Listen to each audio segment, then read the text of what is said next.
مرحبا بكم في هذا الفيديو الجديد. إذا كنت تعيش في مراكش أو تخطط لزيارتها، فمن المهم أن تعرف كيف تعتني ببشرتك وشعرك في هذا المناخ الحار والجف.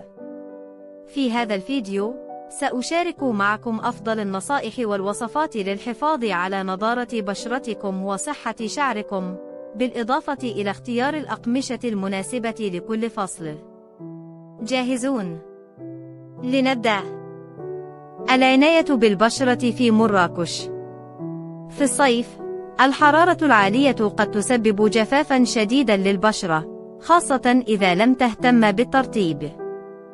أما في الشتاء، فالهواء يكون أكثر لطفاً، لكنه قد يؤدي إلى بعض التهيجات للبشرة الحساسة. إذن، كيف نعتني بكل نوع من أنواع البشرة؟ إذا كانت بشرتك جافة، فستحتاج إلى ترطيب عميق. جربوا مسك العسل وزيت الزيتون، أو استخدموا زيت الأرغان المغربي الشهير. أما إذا كانت بشرتك دهنية، فربما تعانون من لمعان زائد، خاصة في الجو الحر. الحل: استخدموا الطين المغربي لإزالة الدهون الزائدة. جربوا ماء الورد كتونر طبيعي للحفاظ على توازن البشرة. للبشرة الحساسة، الحرارة والرياح قد تسبب تهيجاً. لذلك، احرصوا على استخدام جل الألوفيرا لتهدئة البشرة، واختاروا غسولاً لطيفاً بدون عطور. أما البشرة المختلطة، فهي تحتاج إلى توازن. الحل: مسك الزبادي والعسل للمناطق الجافة، وماء الورد لتنظيم إفراز الدهون في مناطق يلتي. الشعر أيضاً يتأثر بالمناخ، سواء كان جافاً، دهنياً، أو حتى مجعداً. فما هو الروتين المناسب؟ إذا كان شعرك جافاً، فسيحتاج إلى ترطيب عميق بسبب الحرارة العالية. جربي حمام زيت الأرغان أو مسك الأفوكادو والعسل. أما إذا كان شعرك دهنياً، فحاولي شطفه بماء الليمون للحفاظ على نضارة فروة الرأس. كما أن الشامبو الجاف قد يكون حلاً رائعاً بين الغسلات.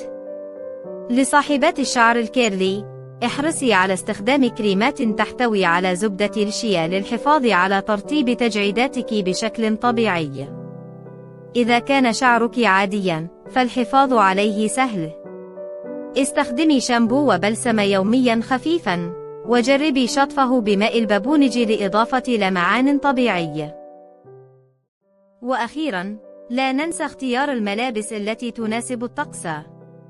في الصيف، الأفضل هو القطن والكتان، لأنهما يسمحان للبشرة بالتنفس. أما السهرات الصيفية، جربي الحرير أو الشيفون. في الخريف، اختاري القطن الثقيل والجينز والمخمل لإطلالة أنيقة ومريحة. في الشتاء، الصوف والكشمير هما الخيار الأفضل للحفاظ على الدفء.